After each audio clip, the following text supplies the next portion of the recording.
नमस्कार. आज अत्यंत वेगळ्या विषयाच्या संदर्भात आपल्या सर्वांशी संवाद साधण्याचा प्रयत्न आहे. आपल्या सर्वांना कल्पना आहे की आपल्या राज्य सरकारच्या अभ्यासक्रम मंडळानं किंबहुना अभ्यासक्रम विकसन मंडळानं राज्य अभ्यासक्रम आराखडा हा सर्वांच्या विचारार्थ प्रस्तुत केला आहे. या आराखड्याबाबत लोकांच्या सूचना, प्रस्ताव, हरकती मागवण्यासाठी तो जनतेच्या समोर ठेवण्यात आलेला आहे. आणि गंमत अशी आहे की 23 मे पासून 3 जून पर्यंत या आराखड्याच्या संदर्भातल्या हरकती शासनानं मागवल्या आहेत. पहिलीच हरकत मला इथे नोंदवायची आहे की 34 वर्षानंतर शैक्षणिक आराखड्यामध्ये हा बदल आलाय आणि हा बदल प्रस्तावित करत असताना जनतेचा सहभाग हा अत्यंत आवश्यक आहे, हे सर्वांनाच मान्य असेल. मात्र 23 मे पासून फक्त 3 जून पर्यंत एवढ्या अल्प मुदतीमध्ये जर आपल्याकडे राज्य अभ्यासक्रम आराखडा शालेय शिक्षण विभाग 2024 अभ्यासक्रम विकसन विभाग हरकती, प्रस्ताव, सूचना मागवत असेल तर पहिलीच माझी हरकत अशी आहे की ज्याचा परिणाम येणाऱ्या पिढ्यांवर होणार आहे, या एवढ्या महत्त्वाच्या विषयाला अत्यल्प मुदत का देण्यात आली? मुळामध्ये ती अत्यल्प नुसती नाहीये. 23 मे पासून 3 जून पर्यंत म्हणजे दिवसांच्या कालावधीच्या दृष्टीने सुद्धा ही मुदत अत्यल्प आहे.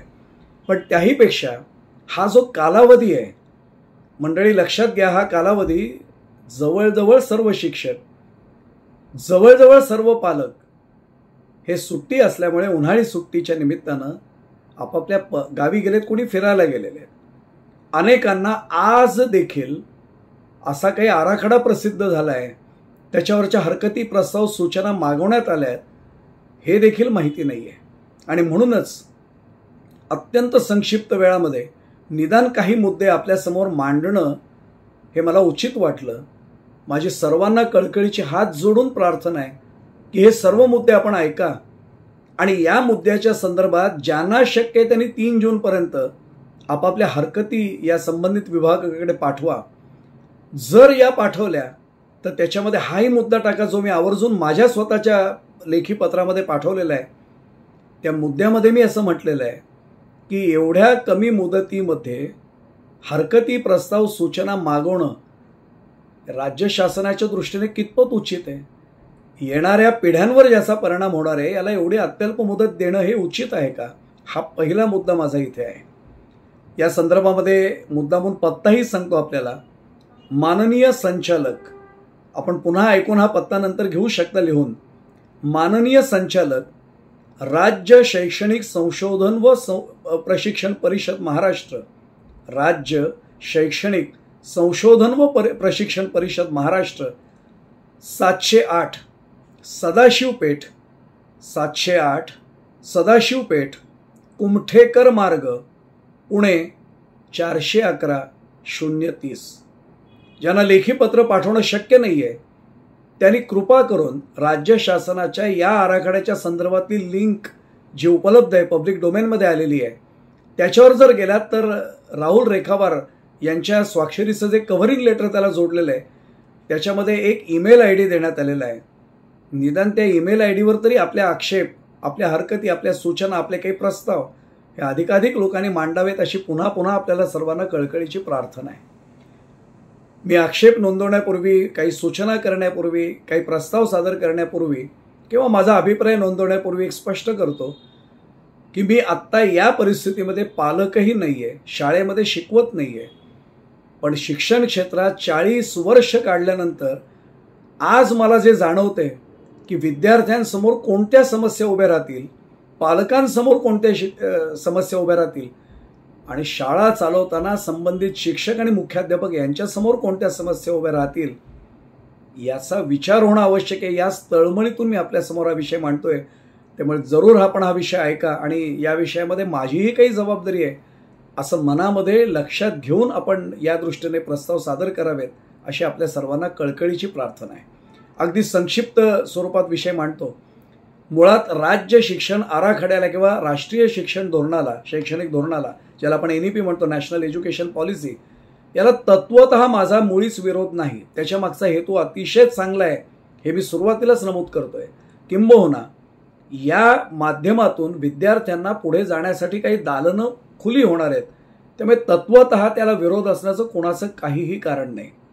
पण व्यावहारिकदृष्ट्या त्याची अंमलबजावणी करताना राज्य अभ्यासक्रम आराखडा ज्या विभागाने तयार केला त्या समितीने काही गोष्टी व्यावहारिकदृष्ट्या विचारात घेतलेल्या नाही आहेत. म्हणून मी माझ्या या हरकती नोंदवतोय. ही भूमिका माझी कृपा करून लक्षात घ्या. पहिली गोष्ट असं आहे की जर आपण 330 पानांचा हा आराखडा आहे, अगदी बराबर काही मुद्दे मी मांडत जातो. त्यातला पृष्ठ क्रमांक 2 आपण काढून पहा. आपल्याला लिंक ती निश्चितपणाने उपलब्ध होईलच, कारण आज ती गुगलवर जर आपण याच विषयाने जर विषय सर्च केला, शोधला, राज्य शिक्षण आराखडा आणि त्याला शालेय शिक्षण राज्य अभ्यासक्रम आराखडा शालेय शिक्षण 2024 असं जरी आपण सर्च केलं गुगलवर तरी आपल्याला ती लिंक सापडेल. 330 पानांचा जो आराखडा प्रस्तावित करण्यात आलेला आहे त्या आराखड्यामध्ये पृष्ठ क्रमांक 2 आणि विभाग आहे अध्यापनशास्त्र विभाग. यात मुळामध्ये काय मांडण्यात आले ते सांगतो आणि मी माझा अभिप्राय त्याच्यावरचा नोंदवतो. सर्व विद्यार्थ्यांना एका शैक्षणिक वर्षात किमान 2 वेळा मंडळाची म्हणजे प्रमाणपत्र मंडळाची SSC बोर्डाची परीक्षा देता येण्याची संधी हवी. केवळ सर्वोत्तम प्राप्त गुण कायम ठेवले जावेत आणि मागणीनुसार एक्झाम ऑन डिमांड, मागणीनुसार हा शब्द अधोरेखित करून सांगतोय, मागणीनुसार परीक्षा देता येण्याची संधी हवी. तात्विकदृष्ट्या जर विचार केला, ज्याला आपण प्रिन्सिपली म्हणतो, याला विरोध असण्याचं खरं कोणाचंच कारण नाही, कारण विद्यार्थ्यांची सोय आहे. पण व्यावहारिक अडचण कोणी लक्षात घेतलेली नाहीये हे खेदाने नमूद करावंसं वाटतंय. हेतू चांगला आहे, पण प्रत्यक्ष व्यवहारात अशा प्रकारे मागणीनुसार मंडळाच्या परीक्षेचं आयोजन करणं शक्य होईल अशी परिस्थिती आणि त्यासाठी आवश्यक असलेली तांत्रिक व्यवस्था महाराष्ट्र राज्यातील किती शाळांकडे आज मितीस उपलब्ध आहे याबाबत राज्य शासनाने काही सर्वेक्षण केलंय का? माझ्या माहितीनुसार हे सर्वेक्षण झालेलं नाहीये. जर झालं असेल तर त्याचा अधिकृत अहवाल हा जनतेसाठी खुला करण्यात यावा ही माझी पहिली मागणी आहे, पहिली माझी हरकत त्याच्यावरची आहे. पृष्ठ क्रमांक 7 आपण काढून पहा. 1.4.1 क्रमांकाने त्याचं उपशीर्षक आहे पायाभूत स्तर. त्यात वाक्य असं आलेले, पहिल्या 3 वर्षात खेळणी, कोडी, चित्रपुस्तके यांचा वापर, इयत्ता पहिलीपासून पाठ्यपुस्तके, कृतीपुस्तिका, स्वाध्याय पुस्तकांची शिफारस, बालसाहित्य विशेष महत्वाचा स्रोत. तात्विकदृष्ट्या ही बाब सुद्धा स्वागत आहे, याचं कोणी विरोध करेल असं मला नाही वाटत. पण या 3 मुद्द्यांबाबत स्पष्टीकरण आवश्यक आहे असं माझं स्पष्ट मत आहे. 1. दप्तराचं ओझं कमी करण्याच्या स्तुत्य निर्णयाचं काय होणार? आणि मी आपल्याला सांगू, माननीय शिक्षण मंत्री दीपकराव केसरकर यांनी आता त्यांच्या संकल्पनेतनं एकात्मिक पाठ्यपुस्तकी जी संकल्पना अंमलात आणली ना, म्हणजे ज्याला आपण इंटिग्रेटेड टेक्स्टबुक म्हणतो, याचं अनेकांनी स्वागत केलंय. कारण विद्यार्थ्यांचं ओझं 100% त्यातनं कमी झालंय.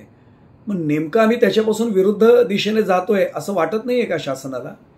आम्ही नेमके या प्रकारच्या कृती पुस्तिका, स्वाध्याय पुस्तिका, पाठ्यपुस्तकांना जोडून पूरक पुस्तिका हे जर जोडत असू तर माझा दुसरा मुद्दा आहे, अनुदानित शाळांमध्ये कदाचित सर्व शिक्षा अभियानांतर्गत शासनाकडून ही पुस्तकं उपलब्ध होतील असं गृहीत धरूया. याचंही स्पष्टीकरण शासनाने केलेलं नाहीये. पण जर गृहीत धरूया की ही पुस्तकं शासनाकडून समजा सर्व शिक्षा अभियानांतर्गत उपलब्ध होणार आहेत, मग जर विनाअनुदानित तत्वावरच्या आणि कायम विनाअनुदानित शाळा ज्या आहेत त्यांच्यामधल्या विद्यार्थ्यांच्या पालकांवर याचा आर्थिक भार राहणार की ही जबाबदारी शाळेवर राज्य शासन परस्पर टाकणार? त्याला हलवायाच्या घरावर तुळशीपत्र असं म्हणतात. याच्याबद्दल खुलासा होणं आवश्यक आहे. सद्यस्थितीत मी थोडासा स्पष्ट मुद्दा मांडतो, कारण शिक्षक म्हणून मी काम केलेलं आहे. आज शाळेमधल्या सर्व शिक्षकांना प्रामाणिकपणे विचारा, कार्यभार एवढा मोठा आहे, शिक्षकांची संख्या कमी आहे, शिक्षकांची भरती कमी आहे आणि अनेक शाळांमध्ये शिक्षक त्यांच्या नियमित कामापेक्षा, प्रस्तावित कामाच्या तासांपेक्षा खूप अधिक कार्यभार स्वतःच्या शिरावर घेऊन शैक्षणिक कार्य पार पाडतायत. आणि अशा परिस्थितीत जेव्हा हे कृतीपुस्तिका तपासण्याचं कार्य त्यांच्या मागे लागतं, किती शाळांमध्ये या कृतीपुस्तिका अत्यंत प्रामाणिकपणे तपासल्या जातात? मी शिक्षक असूनही हा मुद्दा काढतोय. जे जुने शिक्षक आहेत जे अत्यंत स्वतःच्या मनाशी प्रामाणिक आहेत त्यांनी मला छातीवर हात ठेवून सांगावं की एवढा वेळ या सगळ्या कृतीपुस्तिका तपासण्यासाठी शिक्षकांकडे उपलब्ध आहे का, आणि जर त्या तपासल्या जात आहेत की नाही जात आहेत हे तपासण्यासाठी राज्य शासनाकडे कोणती यंत्रणा आहे? म्हणजे केवळ या खर्चात पालकांना टाकायचं स्तुत्य हेतू असला तरी सुद्धा केवळ कागदावरच्या काही घोड्यांना नाचवायचं असा हा प्रकार होऊ नये यासाठी कोणती खबरदारी घेतली, हे नेमकी उपाययोजना कोणती आहे याचा खुलासा आवश्यक आहे, माझा दुसरा अभिप्राय. पृष्ठ क्रमांक 8 वर मी येतो. 1.4.4 अंतर्गत उपशीर्षके माध्यमिक स्तर. यामध्ये अ मध्ये म्हटले पहिला स्तर इयत्ता 9वी आणि 10वी. यातला पहिला मुद्दा आहे माझा. त्यांनी म्हटलंय असं, आराखड्यामध्ये काय म्हटलं ते सांगतो, मग माझा अभिप्राय त्याच्यावरचा नोंदवतो. 3 भाषांचा अभ्यास, यापैकी किमान भारतीय मूळ असलेल्या 2 भाषा, 1 विदेशी भाषा, 7 अभ्यासक्रम क्षेत्र आणि पुढे बरंच काही आहे. माझा अभिप्राय याच्यावरचा नोंदवतो. एक शिक्षण क्षेत्रातला कार्यकर्ता म्हणून यात कमालीची संदिग्धता आहे. इंग्लिशमध्ये ज्याला ॲम्बिग्युइटी म्हणतो तसा तो संदिग्धतेचा आणि कमालीची संदिग्धता आहे. 1 विदेशी भाषा, यातून स्पष्टता नाही आहे. म्हणजे अनेक शाळांच्या समोर संभ्रमावस्था आम्हीच निर्माण करून ठेवले. अर्थात नंतर प्रेस नोट काढण्यात आले, त्यात म्हटले की इयत्ता 1ली ते 10वी इंग्रजी भाषा अनिवार्य राहील. माझा साधा मुद्दा आहे, प्रेस नोट काढून याचा खुलासा करावा लागतो. याचा अर्थ राज्य शासनाला बहुतेक जाणीव झाली असावी की आराखड्याच्या माध्यमातून जे काही प्रस्तावित करण्यात आले त्याच्यामधनं काही जणांच्या मनात संदिग्धता निर्माण होईल. मी प्रामाणिकपणे सांगतो, मी समजून घेण्याचा प्रयत्न केला म्हणून माझ्या मनात संदिग्धता नव्हती. पण जर एखाद्या सर्वसामान्य पालकांनी हे वाचलं तर त्याच्या मनात संदिग्धता निर्माण होऊ शकते, म्हणून राज्य शासनाला नंतर प्रेस नोट काढावी लागली. हा त्यातला मत. राज्य शासनाला याचा अर्थ याच विभागाला, या संचालक मंडळाला. शालेय व्यवस्थापन आणि पालक यांच्या मनातला संभ्रम संपवण्यासाठी शासनाने तातडीने उपाययोजना केली पाहिजे. आणि 1 विदेशी भाषा शिकवण्यासाठी राज्यातल्या किती शाळा आज मिती सक्षम आहेत याबाबत काही सर्वेक्षण झालंय का, माझा दुसरा प्रश्न आहे. आणि जर तो झालं असेल, असं सर्वेक्षण झालेलं नाही हे माझी माहिती आहे, कारण मी शाळेच्या व्यवस्थापनाशी अनेक वर्षांपासून संबंधित आहे. मग जर झालं असेल तर त्याचा अधिकृत, मी पुन्हा शब्द वापरतोय, अधिकृत अहवाल जनतेच्या समोर शासनाने आणावा. पुढचा मुद्दा मी घेतोय पृष्ठ क्रमांक 8 वरच. 1.4.4च माध्यमिक स्तर, त्याच्यातला ब घटक आहे, मग अशी आपण अ पाहिला. दुसरा स्तर इयत्ता 11वी आणि 12वी. त्यात पहिला मुद्दा आहे, त्यांनी म्हटलेला आराखड्यामध्ये विद्यार्थ्यांना अभ्यासक्रम निवडीची संधी दिली जाईल. आणि दुसरं, विविध अभ्यासक्रम विद्यार्थ्यांना उपलब्ध करून दिले जातील. आता माझा अभिप्राय असा आहे की तात्विकदृष्ट्या ही स्वागतार्ह बाब आहे. याच्यात कोणाचा विरोध तात्विकदृष्ट्या असण्याचं कारण नाही. व्यावहारिकदृष्ट्या काय, आज यासाठी किती शाळा सक्षम आहे ते करू शकतील याबाबत सर्वेक्षण झालं असेल, अहवाल त्याचा अधिकृत स्वरूपाचा जनतेसमोर संबंधित विभागाने खुलासा त्याचा करावा, तो सादर करावा. 5वा मुद्दा आहे 8 पानावरच 1.4.4च माध्यमिक स्तर. यामध्ये ब असं म्हटलेलं आहे, इयत्ता 11वी आणि 12वीचा जो आता मगाशी त्याच्या संदर्भात एक वेगळा मुद्दा आपण घेतला. त्यात ग असा मुद्दा आलेला आहे, शाळा आणि परीक्षा मंडळावर होणारे परिणाम. आता काळजीपूर्वक आहे काय, त्यातला पहिला मुद्दा आहे, शाळा आणि परीक्षण मंडळांनी या राज्य अभ्यासक्रम आराखड्याच्या अंमलबजावणीच्या सुरुवातीपासूनच इयत्ता 10वीच्या अभ्यासक्रम क्षेत्रातील 10ही विषयांची संधी आणि मूल्यांकन करण्याची संधी तयारी ठेवावी. इंग्लिशमध्ये एक फ्रेज आहे, प्रिस्क्रिप्शन फ्रॉम डिस्टन्स.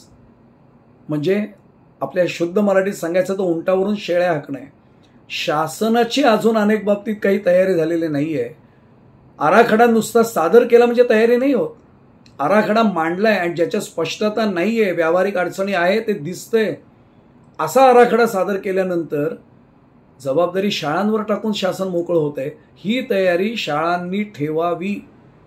आता माझा अभिप्राय आहे, आज मितीस किती शाळा हे करण्यास सक्षम आहेत याबाबत काही सर्वेक्षण झालंय का? आराखड्यात काही सूचना करणं सोपं आहे, हो, तो आदर्शवाद झाला. व्यवहारामध्ये हे शक्य आहे का याच्याबद्दल काय सर्वेक्षण झालंय, अहवाल जनतेसाठी खुला करा. ज्या शाळांना अनुदानच मिळत नाहीये अशा शाळांनी आर्थिक तरतूद करावी. यासाठी त्यांच्यावर जबरदस्ती करणं सोपं आहे हो, पण त्यांनी ही व्यवस्था कशी करावी? त्यांना जर विद्यार्थ्यांकडनं फी घेण्यासाठी अनुमती शासन देणार आहे का? जर ते देणार नसेल तर राज्य शासन त्यांना पर्यायी काही व्यवस्था करून देणार आहे का? आणि जर एखाद्या शाळेला किंवा काही शाळांना भविष्यात जर हे शक्यच होणार नसेल आणि या कारणास्तव आम्ही आर्थिक ओझं सहन करू शकत नाही, या कारणास्तव जर एखाद्या शाळेने, एखादी शाळा काय, मी या शिक्षण क्षेत्रात 40 वर्षे म्हणून सांगतो, महाराष्ट्रातल्या अनेक शाळांच्या व्यवस्थापनांना हे सगळे खर्च, आत्ताशी सुरुवात मी केली, असे अनेक खर्च पुढे येणार आहेत, हे जर झेपणार नसतील आणि जर आम्ही शाळा बंद करतोय असं त्यांनी सांगितलं, तर या मुलांना वाऱ्यावर त्यांचं जीवन जाऊ नये, आयुष्य जाऊ नये, यासाठी शासनाने कोणती पर्यायी व्यवस्था शोधून ठेवली का? माझा गंभीर प्रश्न आहे. ज्यांना शिक्षण क्षेत्रातले त्यांना या प्रश्नाचा अर्थ कळेल. मी फार जबाबदारीने पण गंभीरपणे एक वाक्य वापरतोय का काही शाळांनी आपापल्या शाळा समर्पित करून टाकाव्यात, सरेंडर कराव्यात, म्हणजे मग त्यासाठी पर्यायी व्यवस्था शासनाच्या डोक्यात काही वेगळी आहे का? या शाळांचं व्यवस्थापन त्यांना कोणाकडे सोपवायचं आहे का? हा फार गंभीर प्रश्न आज उपस्थित आहे. ज्या प्रश्नांची शासनाकडे उत्तरं नाही आहेत, तो भार राज्य शासनाने शिक्षण संस्थांवर आणि शाळांवर ढकलून दिल्या, तर कायद्यानुसार संस्थेला जबरदस्ती नाही एखाद्या करता येणार. शाळा बंद होईल. शाळा बंद झाल्यानंतर त्या विद्यार्थ्यांना आम्ही वाऱ्यावर सोडणार आहोत का? का शासनाकडे तेवढे अनुदान आहे, शासनाकडे तेवढी रक्कम आहे की आम्ही या शाळा चालवून दाखवतो? अहो, जर ते करता आलं असतं तर शाळांची अनुदानं बंद करण्याचं धोरण शासनाने स्वीकारलं नसतं. आणि या निमित्ताने माझा वेगळा प्रश्न आहे, शासनाच्या संबंधित विभागाच्या अधिकाऱ्यांनी उत्तर द्यावं. अनेक शाळांना अनुदानित असून सुद्धा काही कोटी रुपयांचं वेतनेतर अनुदान आजपर्यंत थकीत आहे. ते देण्याची शासनाची काही तयारी आहे का? मग ही जर तयारी नसेल तर शाळांना अधिक खर्चात टाकणं आणि केवळ आम्ही काहीतरी करतोय असं नुसतं दाखवणं वरनं, म्हणून मी उंटावरून शेळ्या हाकण्याचा शब्दप्रयोग केलाय, याची जबाबदारी शासनाला ढकलता येणार नाही. विद्यार्थ्यांचं भवितव्य अंधकारमय होऊ नये ही जबाबदारी जशी शाळांची आहे, शिक्षण संस्थांची आहे, तेवढी जबाबदारी राज्य शासनाची आहे आणि त्यांना ती ढकलता येणार नाही. कृपा करून हात जोडून पुन्हा पुन्हा मी प्रार्थना करतोय, सर्वांनी गांभीर्याने याचा विचार करावा आणि मग हे आक्षेप आपले नोंदवावेत. माझा पुढचा मुद्दा सांगतोय. 18 पानावर आपण या. 330 पानात मी काही काही फक्त महत्त्वाचे मुद्दे घेतोय. प्रस्तावना आहे त्या पानावर आणि त्याच्यामध्ये 1.8.2 नावाचा जे एक उपशीर्षक आहे, शिक्षणासाठी योग्य वातावरणाची खात्री करणे, त्यातला ब क्रमांकाचा मुद्दा पहा. मी तिकडचं वाक्य सांगतो आणि माझा अभिप्राय नोंदवतो. शाळेच्या आत पायाभूत सुविधांमध्ये, आणि मग काही बरंच काही त्याच्यात मजकूर आहे. सर्वात शेवटचं वाक्य अधोरेखित करून नीट लक्षात घ्या. पाणी आणि विजेचा अखंडित पुरवठा असणे आवश्यक आहे. जे शाळांचं व्यवस्थापन आहे आणि मुख्याध्यापक ते ऐकत असतील आता माझा हा बोलण्याचा भाग, त्यांना माझा साधा प्रश्न आहे, ग्रामीण भागात या राज्य आराखडा मंडळाचे किती जण जाऊन आले तो? अहो, शाळांची अवस्था सोडून द्या. आज ग्रामीण भागात 4-4, 5-5 दिवस किमान, आत्ता ज्या कर्जत तालुक्यात मी आहे तिथला एक ट्रान्सफॉर्मर गेलेला आहे. मी फक्त महाराष्ट्रातल्या एका तालुक्यातल्या एका गावाचं उदाहरण सांगतो. 7 दिवस त्या गावाचा वीज पुरवठा बंद आहे. मला सांगा, अशी महाराष्ट्रात किती गावं असतील की एकदा रिमोट प्लेस ज्याला आपण म्हणतो, अंतर्गत भागातली गावं आहेत आणि आज शाळा आहेत तिथे. मग जर या शाळेचा अखंडित वीज पुरवठा, किती शाळांना परवडणार आहे जनरेटर्स मोठ्या कॅपॅसिटीचे आणणं, ते ठेवणं? माझा एक साधा प्रश्न आहे. मी अनेक ठिकाणी शिक्षण विभागाची कार्यालयं पत्रकार या नात्याने बघितलेली आहेत. अहो, तिथे वीज पुरवठा गावातला बंद झाल्यानंतर अंधार मी पाहिलाय. ज्या शिक्षण विभागाला स्वतःच्या कार्यालयामध्ये अखंडित वीज पुरवठा सुरू नाही ठेवता येते, त्या शिक्षण विभागाच्या एका आराखडा तयार करणाऱ्या मंडळांनी शाळांवर बंधन ठेवायचं असावा असा आदर्शवाद नाहीये. नीट लक्षात घ्या वाक्य. पाणी आणि विजेचा अखंडित पुरवठा असणे आवश्यक आहे. माझा साधा भाग आहे, ही जबाबदारी शाळांनी स्वीकारायची. कोणत्या आर्थिक आधारावर? शाळांना जनरेटर्स सरकार देणार आहे, त्यामध्ये जे इंधन लागतं त्याची जबाबदारी सरकार घेणार आहे. बरं, अखंडित वीज पुरवठा, मी पुढच्या मुद्द्याकडे येईन. 7.25 तासांच्या शाळेचं वेळापत्रक राज्य आराखड्याने या मंडळांनी प्रस्तुत केलेलं आहे, प्रस्तावित केलेलं आहे. 6.25 तासांच्या शाळेसाठी किती कपॅसिटीचा जनरेटर लागेल आणि त्यामध्ये इंधन किती लागेल याचा काही विचार झालाय का? आणि त्याची तरतूद राज्य शासन करणार नसेल तर त्यांनी जबरदस्ती शाळांवर करणं, त्याचंही आपण समजू शकू. CSR फंडातनं काही 10% शाळांना समजा जनरेटर्स मिळाले, जनित्र मिळाली, जिथे पाणीच उपलब्ध नाहीये. आजही महाराष्ट्रात अनेक ठिकाणी पाणी टंचाई आहे. शाळांनी अखंडित पाणी पुरवठा करावा हे जर वाक्य आवश्यक आहे म्हटल्यानंतर उद्या जर एखादी जरी तक्रार गेली की या शाळेत अखंडित पाणी पुरवठा नाहीये, अखंडित वीज पुरवठा नाहीये, तर शाळेच्या मुख्याध्यापकांनी स्पष्टीकरण देत बसायचं का शिक्षण विभागाला?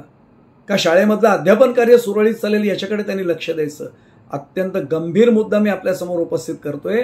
मुख्याध्यापकांना असल्या लिखापडीत आम्ही अडकवणार आहोत का शाळेतल्या अध्यापनाचा दर्जा सुधारण्यासाठी त्यांनी काही प्रयोग करावेत यासाठी त्यांना आम्ही उद्युक्त करणार आहोत? हा माझा मूलभूत प्रश्न आहे. त्यामुळे स्वागतार्ह बाब ऐकायला दिसायला खूप चांगली आहे. अखंडित वीज पुरवठा, अखंडित पाणी पुरवठा हे शक्य नसेल तर जबाबदारी शासनाने, राज्य सरकारने शाळांच्या व्यवस्थापनावर ढकलून देणं हे कितपत योग्य आहे, माझी महत्त्वाची हरकत आहे. पुढचा मुद्दा मी एकदम 18 पानावरच्याच ब भागाकडे येणार आहे.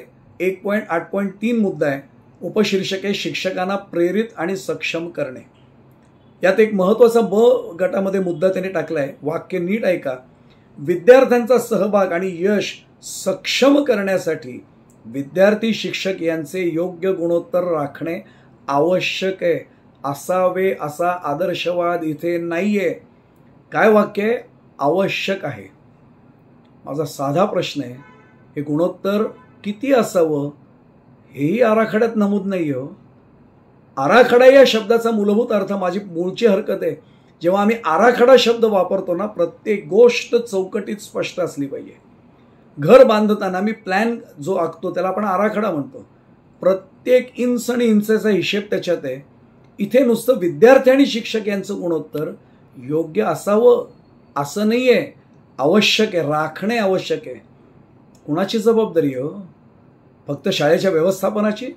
फक्त मुख्याध्यापकांची? अनुदानित शाळेमधली शिक्षक भरती राज्य शासनाने मला उत्तर द्यावं किती वर्षांपासून बंद आहे हो? मी विना अनुदानितची गोष्ट नाही काढत आहे. अनुदानित शाळांमध्ये शिक्षक भरती बंद होऊन किती वर्ष झाली? मग त्या शाळा आजपर्यंत ज्या चालू आहेत त्या शाळांनीच केले ना व्यवस्था. बरं, तुकड्यांचे निकष जे आहेत हे कुणी ठरवले? शाळांनी ठरवले. अनुदानित शाळांच्या बाबतीत राज्य शासनाने ग्रामीण आणि शहरी म्हणजे नागरी अशा विभागांसाठी तुकड्यांचे निकष ठरवलेले आहेत. तेवढी विद्यार्थी संख्या असल्याशिवाय पुढच्या तुकडीला शासन मान्यता देत नाही. मग हे आराखडा तयार करणाऱ्या मंडळींना माहिती नाहीये का?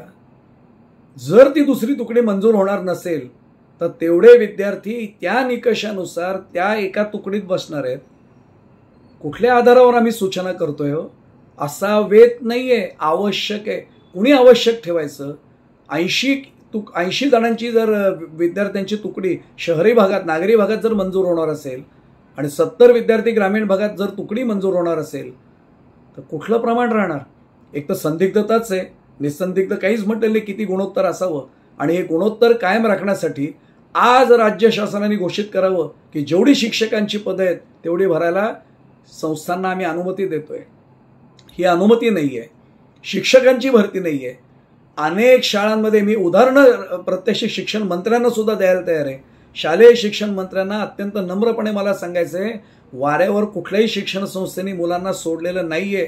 मी अनुदानित शाळांच्या बाबतीत सांगतोय की प्रत्यक्ष मुलांचं शिक्षण व्हावं म्हणून एक संस्था मी प्रत्यक्ष जर कोणी भेटलात आपण मला, मी मंत्रालयापैकी कुठलाही शिक्षण सचिव असतील, माननीय मंत्री महोदय असतील, मी ती संस्था दाखवायला तयार आहे. दरवर्षी किमान 3 ते 4 लाख रुपये महिन्याप्रमाणे खर्च करून शिक्षकांची व्यवस्था संस्था अनुदान मानधनावर, संस्थेच्या मानधनाच्या तत्वावर त्या संस्थांनी केलेली आहे. त्यांच्या पाठीवर कौतुकाची थाप मारणं सोडूनच द्या. वेतन तर अनुदान ते थकीत राहिलेले 2.5 कोटी रुपयांचं ते त्या संस्थेला देणं हे बाजूला राहिलं.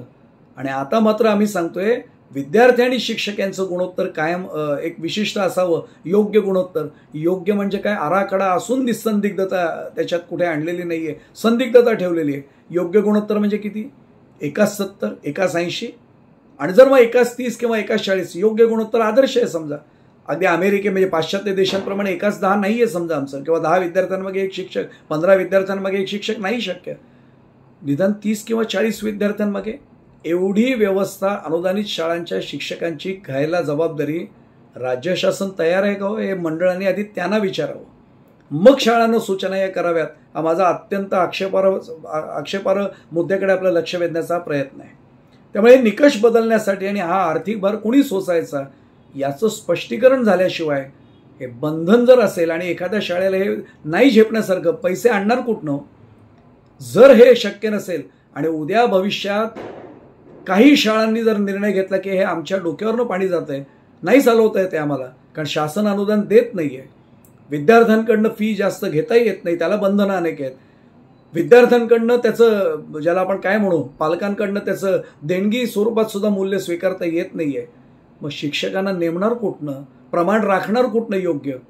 जर या शाळा शेवटी हतबल ठरल्या, मग असाच मुद्दा, या शाळांनी स्वतःला सरेंडर केलं की आम्हाला याच्यापुढे हे चालवता येत नाही, आणि मग हे विद्यार्थी जर वाऱ्यावर सुटणार असतील, वाऱ्यावर जाणार असतील, त्यांचं भविष्य अंधकारमय होणार असेल, याला जबाबदार कोण? शाळा? की हा विचार न करता तसाच्या तसा आराखडा हट्टीपणाने 23 मे ते 3 जून एवढा कमी कालावधी देऊन, आणि या कमी कालावधीमध्ये शासनाच्या हे लक्षात आलं पाहिजे होतं की आता विद्यार्थी, पालक, शिक्षक हे परगावी गेलेले सुट्टीमध्ये, नेमका हा कालावधी जाणीवपूर्वक निवडलाय का म्हणून माझा पुन्हा पुन्हा प्रश्न आहे.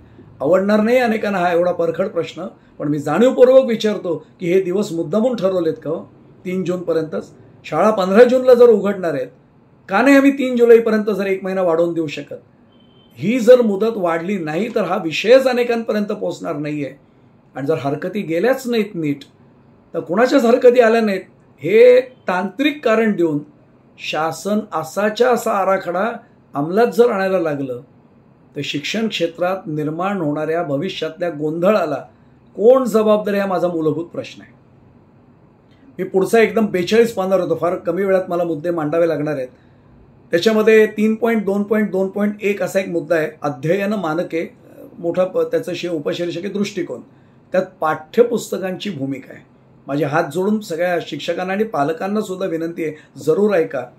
त्यात असं म्हटलंय की वर्गातील संवादाचा केंद्रबिंदू म्हणून पाठ्यपुस्तक शिकवून पूर्ण करण्याची सध्याची प्रथा टाळली पाहिजे. हे इतकं संदिग्ध वाक्य आहे. अहो, या वाक्य सुचवताना मी पुन्हा पुन्हा सांगतो, आराखडा स्पष्टताच नाही आहे या आराखड्यामध्ये. काय वाक्य आलेलं आहे? वर्गातील संवादांचा केंद्रबिंदू म्हणून पाठ्यपुस्तक शिकवून पूर्ण करण्याची सध्याची प्रथा टाळली पाहिजे. हे तू वरकरणी विचार केला किती चांगला आहे की अरे कशाला पाठ्यपुस्तकावर अवलंबून राहता? माझा एक साधा प्रश्न आहे, आराखडा तयार करणाऱ्या मंडळींच्या हे लक्षात आलंय का? उद्या समजा माझ्यासारखा अत्यंत बेजबाबदार माणूस जर शिक्षक पेशात शिरला आणि त्यांनी ठरवलं नाही मी केला अभ्यासक्रम पूर्ण, पाठ्यपुस्तक नाही पूर्ण केलं, मी काही कारण त्याची सबबी माझ्या असेल स्वतःच्या वैयक्तिक, कोणी विचारायला आल्यानंतर मी आराखड्यातलं वाक्य दाखवेन, पाठ्यपुस्तक शिकवून पूर्ण करण्याची सध्याची प्रथा टाळली पाहिजे. या वाक्याचा हेतू जरी चांगला असला मूळचा, तरी त्याचे होणारे दुष्परिणाम या मंडळांनी विचारात नाही घेतले. त्याच्यातनं काय शक्यता आहे पुढे निर्माण होण्याची हे कोणाच्या लक्षात नाही येते. बरं, जर दुसरी महत्त्वाची गोष्ट, पाठ्यपुस्तक शिकवून पूर्ण करण्याची प्रथा जर टाळायची असेल आणि जर अभ्यासक्रम नाही पूर्ण झाला आणि पुढच्या वर्गात तो विद्यार्थी गेला आणि त्याचा पाया जर कच्चा राहिला, त्याची जबाबदारी राज्य शासन घेणार आहे? आराखडा तयार करणारं मंडळ घेणार आहे का कुणी घ्यायची? कुठेही संदिग्धता मोडलीच जात नाही, निसंदिग्धता आणलीच जात नाहीये. म्हणून माझा पुन्हा पुन्हा आक्षेप आहे, आराखडा म्हटल्यानंतर प्रत्येक मुद्दा हा अत्यंत सुस्पष्ट स्वरूपात यायला हवा होता, तो दुर्दैवाने आलेला नाहीये हे आपल्या लक्षात येईल. आणि त्यामुळे शिक्षण, समजा एखाद्या शिक्षकाचा वर्गात पाठ्यक्रम नाही पूर्ण झालेला, पाठ्यपुस्तक पूर्ण झालेलं नाहीये, समजा शाळा तपासणीसाठी एखादा अधिकारी गेला आणि त्याच्या लक्षात आलं की पाठ्यपुस्तक नाही झाले शिकवून, आणि त्याने जर प्रश्न विचारला की का नाही तयार झालं, आणि जर त्या शिक्षकाने हे वाक्य दाखवलं, हे बघा पाठ्यपुस्तक शिकवण्याची प्रथा टाळली पाहिजे, पूर्ण करण्याच्या वर भर देण्याची प्रथा टाळली पाहिजे, तर त्याची जबाबदारी शिक्षण खात्याचे अधिकारी तरी त्या शिक्षकावर टाकतील. याचा उलटाही भाग आहे. एखादा शिक्षक खरंच तळमळीचा आहे, त्यांनी मनापासून शिकवलंय, पण त्यांनी अभ्यासक्रम फक्त पाठ्यपुस्तकावर अवलंबून न राहता पूर्ण केलंय. विद्यार्थी चांगले तरबेज झालेत, पण जर त्याचं दिसायला कागदोपत्री पाठ्यपुस्तक शिकवून झालेलं नसेल, राज्य शासन हमी देते की अशा शिक्षकाला मेमो दिला जाणार नाही, अशा शिक्षकाला विचारणा केली जाणार नाही लेखी स्वरूपात किंवा तोंडी स्वरूपात, किंवा त्याला कुठल्याही स्वरूपाचा धाक दपटशा दाखवला जाणार नाही. त्यांनी दाखवलं ना, त्याचा परफॉर्मन्स दाखवलाय, विद्यार्थ्यांनी परफॉर्मन्स दाखवलाय, विद्यार्थ्यांना आकलन चांगलं झालंय, तरी सुद्धा पाठ्यपुस्तक तू पूर्ण केलेस का हा प्रश्न विचारला जाणार नाही. याची ग्वाही, याची हमी राज्य शासन लेखी स्वरूपात सर्व शाळांना आणि शिक्षण खात्याच्या अधिकाऱ्यांना द्यायला तयार आहे का? हाही माझा मुद्दा जे या क्षेत्रातले जाणकार आहेत त्यांच्या निश्चितपणाने लक्षात येईल. याच अध्ययन मानकं जे आहेत, पाठ्यपुस्तकांची भूमिका 42 पानावरचा क मुद्दा काढून पहा. त्यांचं वाक्य सांगतो, उत्तमोत्तम पाठ्यपुस्तकांनाही मर्यादा आहेत ना, आपल्यालाही सर्वांना मान्य आहे. यामुळे शिक्षण सुधारण्याच्या दृष्टिकोनातून एकाधिक संदर्भ पाठ्यपुस्तके उपलब्ध असणे अधिक प्रभावी होईल. आता हे तू किती चांगलं आहे, बरोबर. एका पुस्तकावर का अवलंबून राहत आहे, एकापेक्षा अधिक पुस्तकांवर अवलंबून राहिलं पाहिजे, हे सगळं मान्य आहे.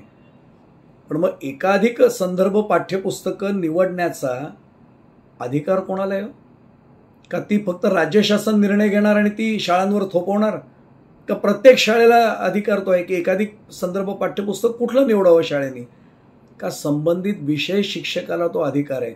संदिग्धता किती आराखडा असून सुद्धा, मी पुन्हा पुन्हा वापरतोय वाक्य, आराखडा म्हटल्यानंतर सुद्धा स्पष्टता आलेली नाही, हे दुर्दैव आहे. मग हा अधिकार कोणाकडे आहे? पुढचा मुद्दा, ही एकाधिक संदर्भ पाठ्यपुस्तकं उपलब्ध करून देण्याची जबाबदारी खर्चाची, आर्थिक भाराची राज्य शासन पूर्ण करेल का सर्व शिक्षा अभियानांतर्गत? का ते पुन्हा आम्ही पालकांवरच त्याचा भार टाकणार आहोत? याची संदिग्धता आहे, याची निसंदिग्धता कुठेही आणलेली नाहीये.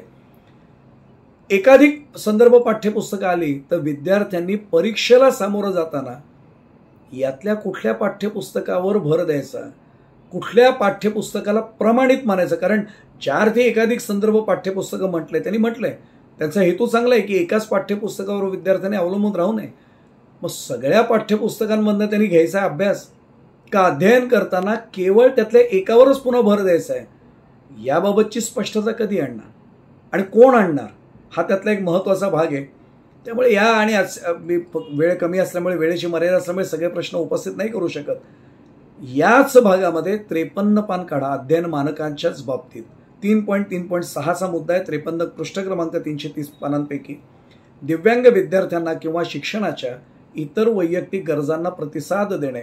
त्यात अ मुद्दा आहे, वर्षाच्या सुरुवातीला 1 महिना किंवा त्याहून अधिक कालावधीसाठी ब्रिज कोर्स किंवा सेतू अभ्यास जो विद्यार्थ्यांना त्यांच्या पूर्वी शिकवलेल्या संकल्पना पुन्हा अध्ययन करण्यासाठी, म्हणजे पुनराध्ययन करण्यासाठी आणि नवीन वर्गासाठी तयार करण्यास सक्षम करेल. 180 दिवस म्हटलेत आपण.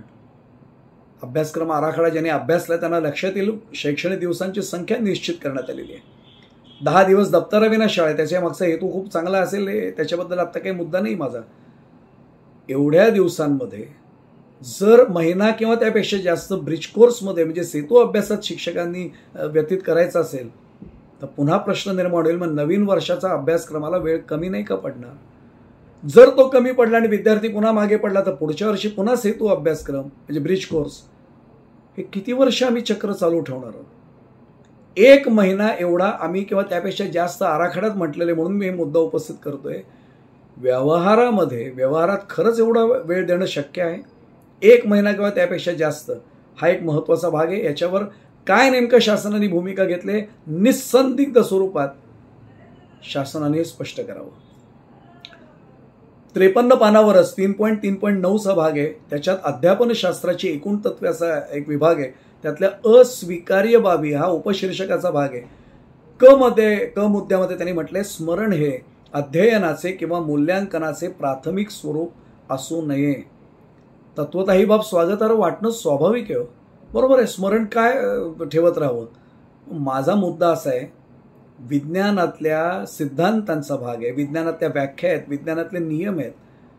यांचं लेखन जसंच्या तसं करणं अपेक्षित आहे ना.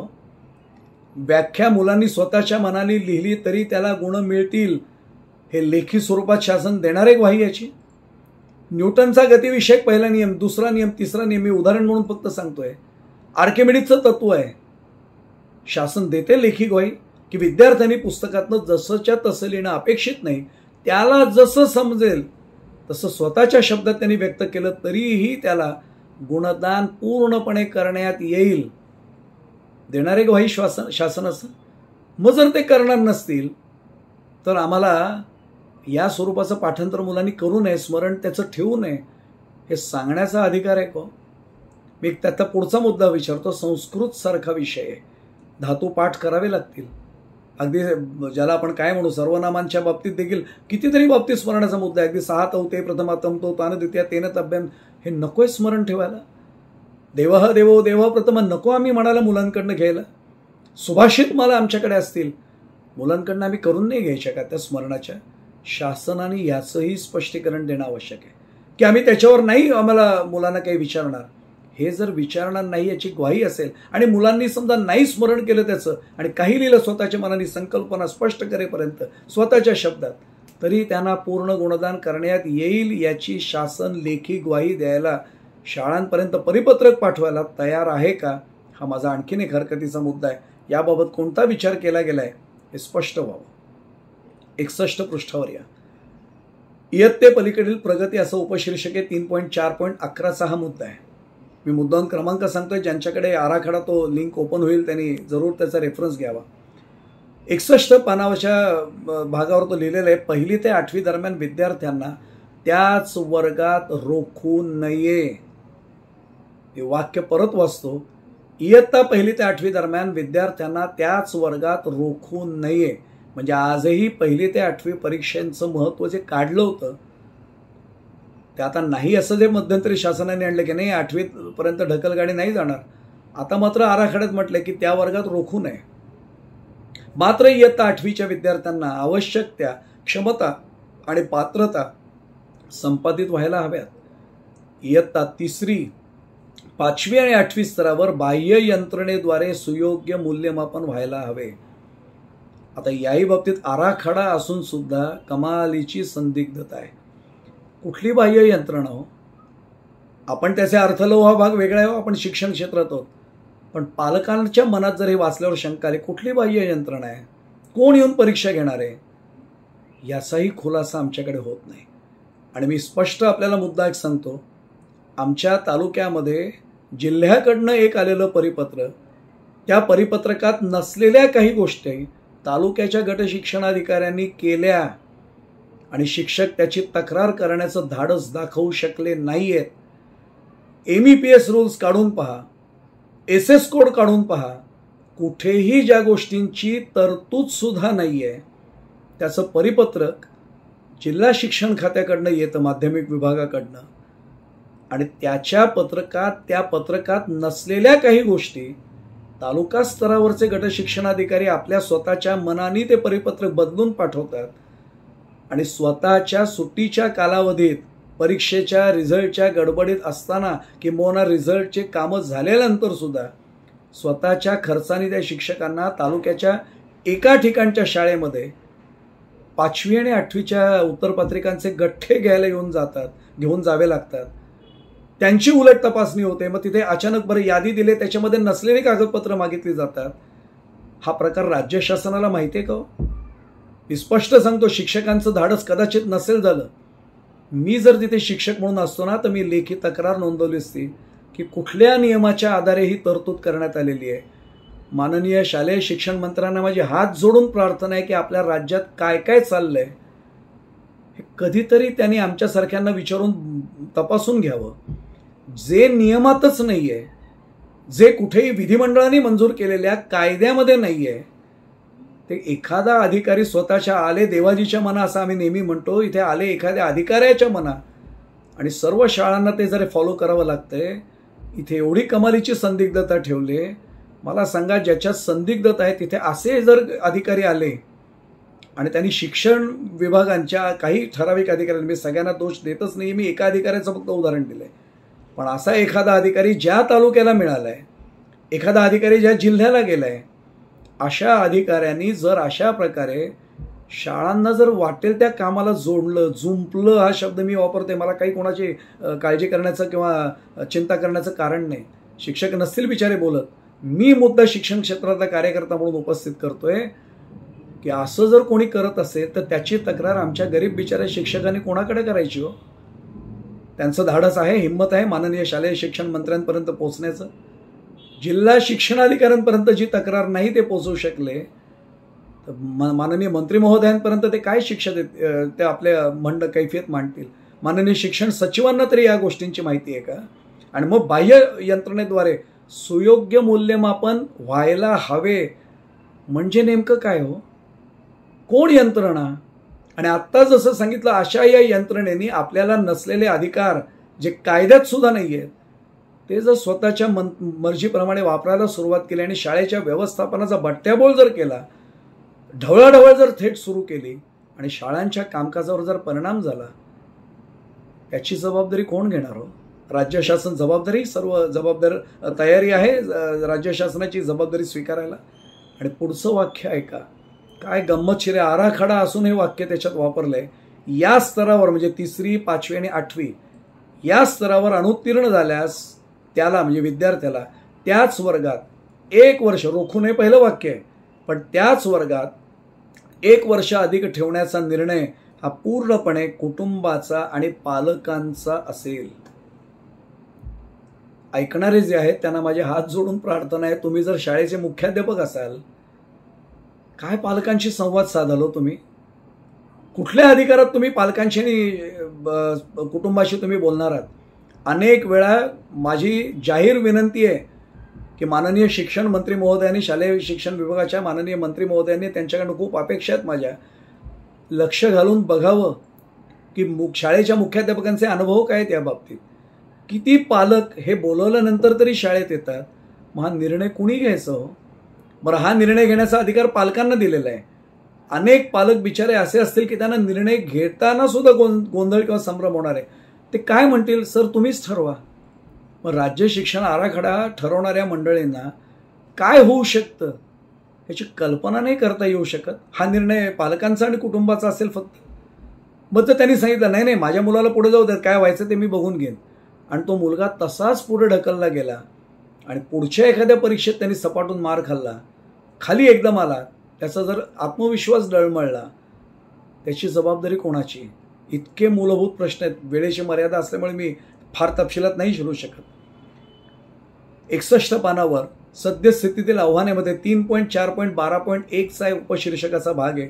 यामध्ये ई मुद्दा आलाय, खाजगी शिकवणी वर्गाचे अर्थकारण आणि विकास होतोय. आक्षेप म्हणून फार सोपं आहे मान्य करायला. मान्य आहे, खाजगी शिकवणी वर्ग सुरू आहेत राज्यात सगळीकडे आहेत. माझा मुद्दा असा आहे, चूक जर माझी असेल, माझ्यात जर काही दोष राहत असेल तर दुसऱ्यावर खापर फोडणं सोपं आहे हो शिक्षण विभागाला. माझा मुद्दा असा आहे, केवळ खाजगी शिकवणी वर्गाच्या शिक्षण व्यवस्थेमध्ये त्या व्यवस्थेला दोष दिल्यानंतर राज्य सरकार त्यातनं सुटका करून घेणार आहे का? आपल्याला असं म्हणायचं आहे की पालकांकडे प्रचंड पैसे म्हणून मुद्दामूनच ते खाजगी शिकवणी वर्गात पाठवत आहेत? मी तर फार स्पष्ट बोलणारा एक शिक्षण क्षेत्रातला कार्यकर्ता आहे.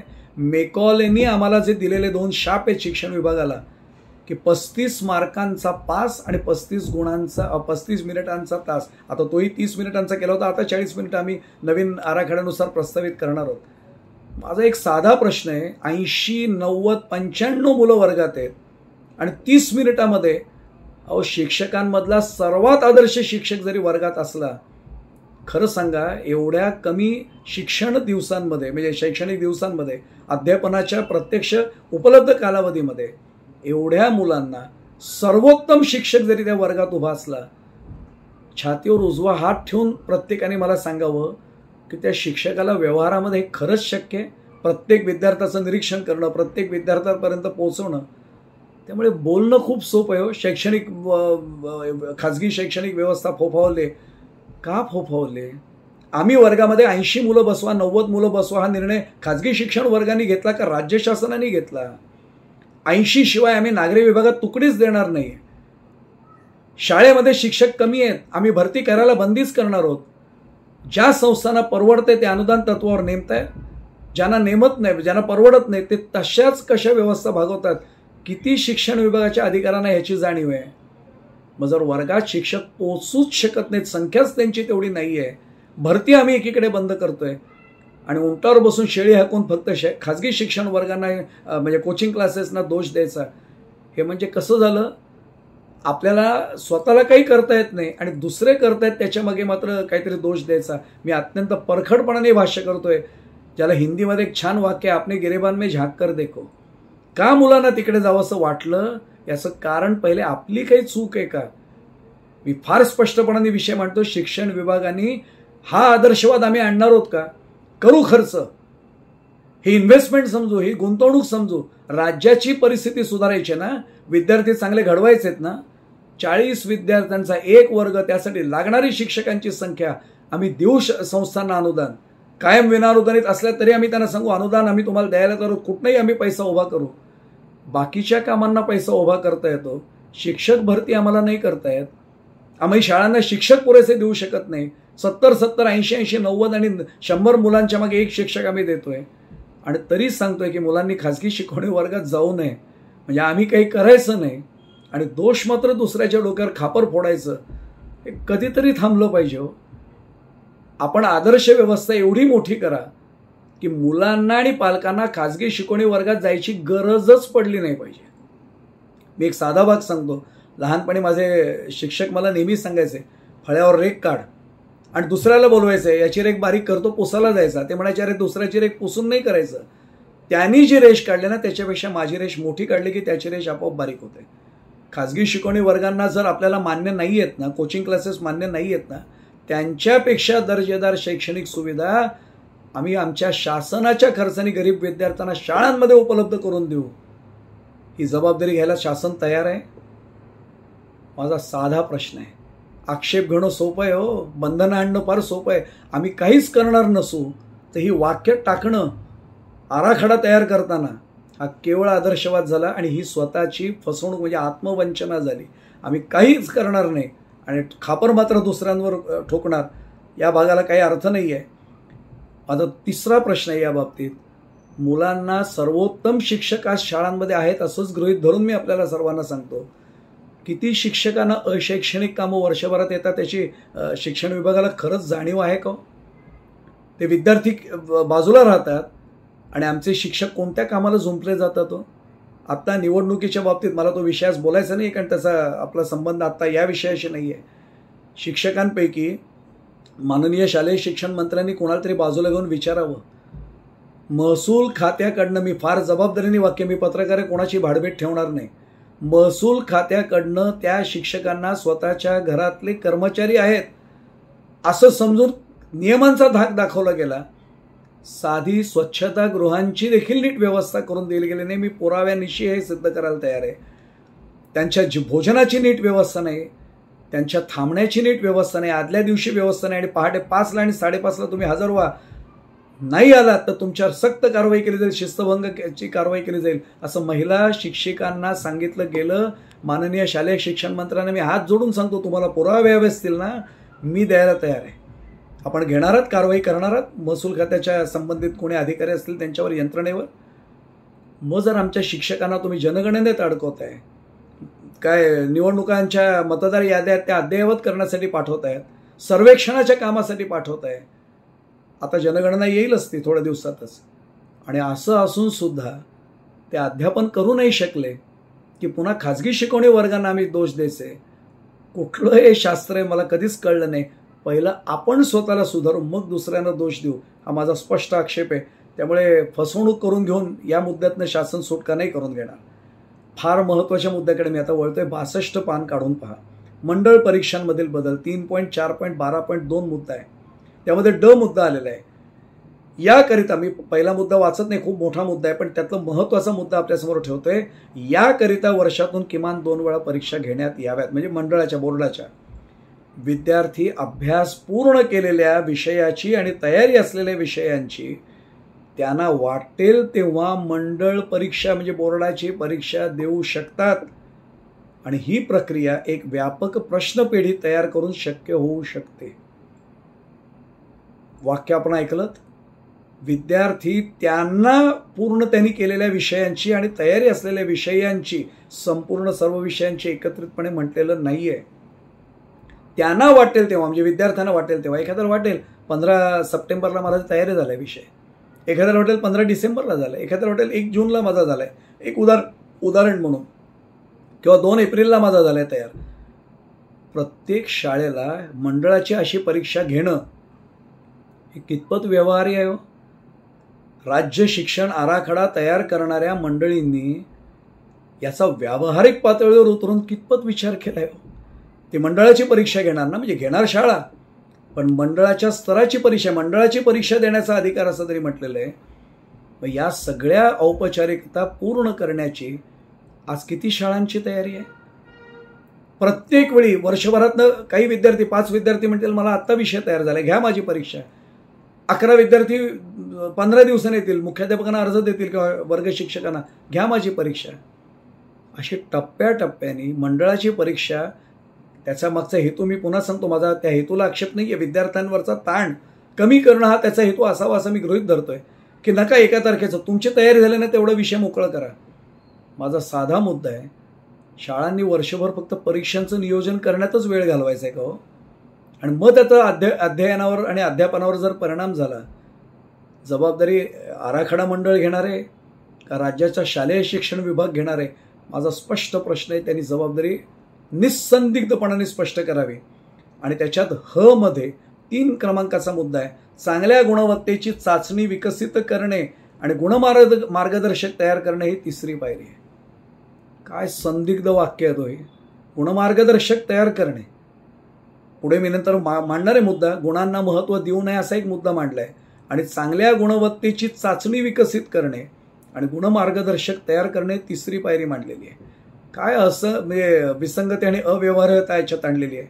बरं, आधीच मुद्दा आपण पाहिला, स्मरण करणे, घोकंपट्टी करणं टाळायचंय. इथे दिले व्यापक प्रश्नपेढी तयार करून त्याच्या माध्यमातून परीक्षा होऊ शकते. माझा साधा प्रश्न आहे, तुम्ही व्यापक प्रश्नपेढी मुलांना उपलब्ध करून दिली, आराखडा मंडळ आणि राज्य शासनाचा शालेय शिक्षण विभाग लेखी ग्वाही देऊ शकेल माझ्यासारख्या शिक्षण क्षेत्रातल्या कार्यकर्त्याला, की तुम्ही जी अपेक्षा व्यक्त केली, स्मरण करू नये, घोकंपट्टी करू नये. विद्यार्थी घोकंपट्टी नाही करणार, प्रश्नपेढी ही नुसतीच फक्त वाचतील आणि तयारी करून त्या परीक्षेला येतील. म्हणजे एकीकडे आम्ही स्मरण न करणं याच्यावर भर देतोय, आणि प्रश्नपेढी त्यांच्या हातात दिल्यानंतर समजा 20 प्रश्न आहेत, त्याच्यातले 7 येतील, 5 येतील, 10 येतील, जे काय येतील, ते विद्यार्थी काय करतील? त्या प्रश्नांची उत्तरं कुठनं तरी पालकांची मदत असेल, शिक्षकांची असेल, छापील कुठली ना कुठली पुस्तकं, मार्गदर्शक पुस्तकं असतील ती असतील, त्यांच्या माध्यमातून ती उत्तरपेढी तयार करतील आणि त्याचं स्मरण नाही करणार याची ग्वाही देईल मला आराखडा मंडळ. म्हणजे आम्ही मांडतोय एक आणि करतोय अजून पुन्हा वेगळं, हा एक त्यातला महत्त्वाचा भाग आहे. पुढे सुचवलंय असं, मी पुढचा मुद्दा आला की बोलणारच होतो पण आत्ताच बोलतो, बहुपर्यायी प्रश्नाच्या माध्यमातून मूल्यमापन केलं जावं याच्यावर पुढे भर आलाय. त्याला मल्टिपल चॉईस क्वेश्चन्स किंवा MCQ आपण म्हणतो. बहुपर्यायी प्रश्नांच्या माध्यमातून मूल्यमापन करावं हा आदर्शवाद झाला हो. शाळेतल्या प्रत्यक्ष अध्यापन कार्य केलेल्या सगळ्या जुन्या शिक्षकांना माझा प्रश्न आहे, आपण विश्वास ठेवता बहुपर्यायी प्रश्नांच्या उपयुक्ततेवर? 4 पर्याय दिले, अपेक्षा मान्य, आदर्शवाद म्हणून मान्य की विद्यार्थ्यांनी तयार करावा आणि योग्य पर्याय निवडावा. अनेक विद्यार्थी असे की ते काय करतील, काही झालं नाही, एक पर्याय अंदाजे तो लागली लॉटरी तर लागली, मार्क मिळाले तर मिळाले. मी काय म्हटलं, आपल्या सर्वांच्या निश्चितपणाने लक्षात आलं असेल, इतकी संदिग्धता ठेवून आम्ही आराखडा त्याला म्हणतोय. बहुपर्यायी प्रश्नाच्या माध्यमातून आम्ही विद्यार्थी जर असे पुढे ढकलत गेले, हेच पुढे विद्यार्थी कोणी डॉक्टर होतील, कोणी इंजिनियर होतील, हे सक्षम होतील असं आम्हाला पूर्ण खात्री आहे का? आम्ही केवळ परीक्षेचं बंधन म्हणजे त्याचा बोजा कमी करा, भार कमी करा, या नादामध्ये आम्ही चुकीचा पर्याय तर नाही ना विद्यार्थ्यांसमोर ठेवतो? आम्ही ही पिढी बदलत तर नाही ना कुठे नेतो? कारण जर मला येत नसेल तरी सुद्धा बहुपर्यायी प्रश्नामध्ये एक पर्याय मी निवडणारच आहे हो. आणि योगायोगाने तो पर्याय योग्य निघाला म्हणजे मी ठोकून देणं असं आपल्याला ग्रामीण भागात सांगतो, ग्रामीण भाषेत सांगतो, ठोकून दिलं होतं. मी निवडला एक पर्याय, मला येत पण नाही आहे, आणि तरी जर मला गुण मिळाले आणि मी जर पुढच्या प्रवेश परीक्षेला पात्र ठरलो, तर त्यातनं पुढे जाणारा विद्यार्थी हा सक्षम विद्यार्थी आहे. राज्य शासनाने लेखी खुलासा याचा करावा की आमचा विश्वास आहे की असं ठोकून देऊन उत्तरं सुद्धा बरोबर ठरलेला विद्यार्थी हा योग्य गुणवत्तेचा विद्यार्थी आहे. राज्य शासनाने आम्ही जबाबदारी घेतो म्हणावं, मग हा आराखड्याची अंमलबजावणी करावी, इतका सुस्पष्ट मी अभिप्राय नोंदवतोय. 64 पान काढून पहा. उच्च शिक्षणातील प्रवेश घेण्याची आव्हाने 3.4.12.4 असा मुद्दा आहे. 64 पृष्ठ क्रमांक. पहिला मुद्दा मोठा आहे, मी सगळा वाचत नाही, शेवटचा भाग सांगतो. बोर्ड आणि प्रवेश परीक्षांचे निकाल, म्हणजे ज्याला CET पूर्वी आपण म्हणायचो, किंवा नीट असेल, JEE असेल, JEE काही जण म्हणतात, अशा प्रकारच्या प्रवेश परीक्षा आणि बोर्डाच्या परीक्षा यांचे निकाल हेच यशस्वीतेसाठी प्रमाण मानले जात आहेत, हा आक्षेप नोंदवलाय, अभिप्राय नोंदवलाय. मोघमुल्लेख हो, हे आम्हालाही पटते की हो निकष हाच मानला जातोय. मी एक साधा प्रश्न विचारतो. मी जर एखाद्या डॉक्टरांकडे गेलो, त्यांनी मला सांगितलं तपासणी केल्यानंतर तुम्हाला व्हायरल इन्फेक्शन आहे. म्हटलं डॉक्टर पुढे काय? नाही आता घरी जा, तुमचं निदान झालंय. अहो निदान झालं, उपचार तुम्हीच देणार ना, तुम्ही डॉक्टर आहात ना. नाही नाही, माझं एवढंच काम आहे, तुम्हाला काय झालं एवढंच सांगणं, हे अपेक्षित आहे का? राज्य आराखडा, शिक्षण आराखडा शालेय शिक्षण विभागाचा तयार करणारं मंडळ म्हणतंय की हेच फक्त यशस्वीतेसाठी प्रमाण मानलं जात आहे. मग हे मानलं जाऊ नये असं जर तुम्हाला वाटत असेल तर करायचं काय? कोणता निकष लावणार? मी साधा प्रश्न विचारतो. समजा मी एक विद्यार्थी आहे, मी बोर्डाच्या परीक्षेचं किंवा प्रवेश परीक्षेचं प्रमाणपत्र घेऊन इंजिनिअरिंग कॉलेजच्या ॲडमिशनसाठी, ऑनलाईन ॲडमिशनसाठी अर्ज केला. माझा प्रवेश हा निश्चित करताना माझे गुण बघितले जाणार नाही आहेत का? राज्य शासन याच्यावर लेखी ग्वाही द्यायला तयार आहे की नाही तुमचे गुण बघितले जाणार? तुम्हाला फक्त पाहू, 1-2 प्रश्न विचारू आणि तुमची निवड केली जाईल, आहे शासनाची ही तयारी? मग जर हे होणार नसेल तर हे नुसतं म्हणण्यात काय अर्थ आहे? त्यामुळे प्रवेश जे पुढचे आहेत उच्च शिक्षणासाठीचे आणि नोकरीसाठी होणारी निवड, याला जर गुण तपासलेच जाणार नसतील पुढचे, म्हणा तसं की फक्त शेवटी मुलाखत जी होईल त्याच्यामधनंच आम्ही निवडू, या गुणांना काही अर्थ राहणार नाही, म्हणा ना. हे म्हणायचं नाही, नुसतंच एक वाक्य टाकायचं. मग याला आराखडा का म्हणता? हा फक्त अभिप्राय झाला. माझा मुद्दा जे जाणकार आहेत त्यांच्या निश्चित लक्षात आलं असेल. 69 पृष्ठ क्रमांक आहे. 4.3.2 हा एक त्यातला भाग आहे. पूर्व प्राथमिक स्तरासाठी वेळेचे नियोजन. आणि 71 पानावर 4.3.3 हे प्राथमिक स्तरासाठीचे वेळापत्रक आणि माध्यमिक स्तरासाठी वेळेचे नियोजन. आणि फ मध्ये माध्यमिक स्तरासाठीचे वेळापत्रक इयत्ता 9वी आणि 10वी. आता माझा अभिप्राय याच्यावरचा स्पष्ट नोंदवतो. प्रत्येक विभागाच्या अधिवेशनाचा कालावधी 7.25 तासांचा, 7 तास 15 मिनिटांचा आहे. सकाळी 8:30, सकाळी 8:30 8:30 ते दुपारी 3:45 इथपर्यंत वेळ दिलेला आहे. माझा साधा प्रश्न आहे, आराखडा तयार करणाऱ्या मंडळींनी किती शाळांचं सर्वेक्षण केलंय? राज्यातल्या अनेक शाळा अशा आहेत, अनेक शाळा म्हणजे मी तर फार जबाबदारीने विधान करतोय, किमान 70%, त्यापेक्षा खरं तर जास्त शाळा या 2 अधिवेशनात चालणाऱ्या आहेत. सकाळ अधिवेशन, दुपार अधिवेशन, कारण इमारत एकच आहे. काही वर्ग सकाळी भरले जातात, पुढचे वर्ग दुपारी भरले जातात. माझा साधा प्रश्न आहे, 7.25 तासांचं वेळापत्रक असेल तर किती शाळांना, 2 अधिवेशनात भरणाऱ्या शाळांना हे वेळापत्रक अंमलबजावणी त्याची करता येणार आहे? साधा मुद्दा आहे, याचं स्पष्टीकरण होणं आवश्यक आहे. हा इतका अव्यवहार्य प्रस्ताव आहे. 7.25 तास मुलं शाळेत थांबली पाहिजेत हे गृहीत धरून आदर्शवाद खूप चांगला आहे हो. मग गुरुकुल पद्धतीने ज्या शाळा चालवल्या जातात त्या शाळांमधल्या सगळ्या व्यवस्था आम्ही देणार आहोत का? देणार असू तर त्याचा आर्थिक भार कोण सहन करणार आहे? ते पालक सहन करतील? शाळांच्या व्यवस्थापना शक्य होणार नसेल तर मुलांना वाऱ्यावर सोडलं जाणार आहे का? का राज्य शासन पुढे येऊन सांगणार आहे की यासाठी लागणारा सगळा खर्च हा राज्य सरकार द्यायला तयार आहे? नेमकं याचं स्पष्टीकरण आवश्यक आहे. या बाबतीत काही सर्वेक्षण केलं गेलंय का, माझा जाहीर प्रश्न आहे. आणि केलं गेलं असेल, झालेलं नाही आहे, मी आताच सांगतो, मला माहिती आहे त्याची, पण तरी विचारतो एक औपचारिकता म्हणून. याचं सर्वेक्षण जर राज्य शासनाने केलं असेल किंवा राज्य आराखडा मंडळाने केलेलं असेल, त्याचा अधिकृत लेखी अहवाल जनतेसाठी खुला करण्यात यावा, ज्याला पब्लिक डोमेनमध्ये ठेवणं म्हणतात, ठेवावं की किती शाळा राज्यातल्या केवळ एका अधिवेशनात भरतात आणि त्यांना 7.25 तासाचं अधिवेशन भरवणं, वेळापत्रक ठेवणं शक्य आहे. शासनाने याचा खुलासा करावा. 163 क्रमांकाचं पान आहे. विज्ञानातील मूल्यांकन 3.6 याच्यात तिसरा भाग आलेला 163 पान. माध्यमिक सत्र इयत्ता 9वी ते 12वी. तर दुसऱ्या मुद्द्यामध्ये मी फक्त महत्त्वाचा मुद्दा हायलाईट करतो. इयत्ता 11वीची 2 सत्र असावीत. त्यांच्या परीक्षा शाळा किंवा कनिष्ठ महाविद्यालय म्हणजे जिथे ते वर्ग जोडलेले आहेत तिथे त्यांनी आयोजित करून मूल्यमापन करावं. म्हणजे जबाबदारी शाळेकडे. इयत्ता पुढचं वाक्य हात जोडून प्रार्थना नीट ऐका पालकांनो. इयत्ता 12वीची परीक्षा प्रचलित पद्धतीने घेण्यात यावी आणि उच्च माध्यमिक शालांत प्रमाणपत्र हे बोर्डानं द्यावं. 8वीपर्यंत वर्गात रोखू नये. 11वीपर्यंत कनिष्ठ महाविद्यालय किंवा शाळांनी सत्र विभागातल्या परीक्षा घ्याव्या. म्हणजे विद्यार्थ्यांना कुठेही परीक्षेची सवयच आता राहणार नाही. 11वीपर्यंत 12वीपर्यंत. आणि 12वीची परीक्षा मात्र म्हणजे 1ली ते 12वी ज्याची सवय तुटणार आहे थेट 12वीमध्ये बोर्डाच्या पद्धतीने प्रचलित पद्धतीने घ्यावी. माझा साधा प्रश्न आराखडा तयार करणाऱ्या मंडळींना आहे, याचा ज्यावेळी विद्यार्थ्यांवर सगळे विद्यार्थी फार गुणवत्ता यादीत येणारे नाही येतो. आमच्यासारखे काही सामान्य विद्यार्थी नसतील का? ज्यांच्या बुद्धीला काही मर्यादित असे विद्यार्थी कोणी नसतील का? ज्यांची सवय आम्ही तोडले. 12वीचं जे शालांत प्रमाणपत्र प्रत्यक्ष बोर्ड देणार आहे, ज्याचा पुढच्या प्रवेशासाठी नोकरीसाठी उपयोग होणार आहे, त्या परीक्षेला आम्ही विद्यार्थ्याला प्रचलित पद्धतीने थेट सोडून देणार आहोत एकाच वर्षात. कितपत व्यवहार्य आहे? माझा आक्षेप आहे. शासनाने लेखी याचा खुलासा करणं आवश्यक आहे. ही जबाबदारी शासन घ्यायला तयार आहे की मुलांच्या मनावर त्याचा कुठलाही मानसिक ताण निर्माण होणार नाही आणि मुलांच्या आयुष्याचा प्रश्न कुठलाही बिकट होणार नाही याची जबाबदारी घ्यायला राज्य शासन तयार आहे का? हा जाहीर माझा प्रश्न आहे.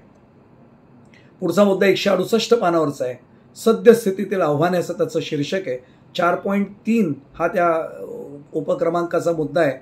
168 पृष्ठ क्रमांक अ मध्ये म्हटलंय, सामाजिक शास्त्र या विषयात सामान्यतः इतिहासातील तारखा, सनावळी, जगभरातील वैशिष्ट्यपूर्ण भौगोलिक ठिकाणे यासारख्या बाबींची वस्तुस्थिती लक्षात ठेवण्यावर भर दिला जातो.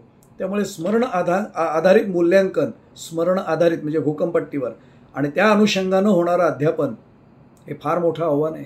पुन्हा उंटावरनं शेळे हाकले तो. आराखडा म्हटलंय. मी डॉक्टरांकडे मगाशी मी मुद्दा सांगितला, तुम्हाला व्हायरल इन्फेक्शन आहे.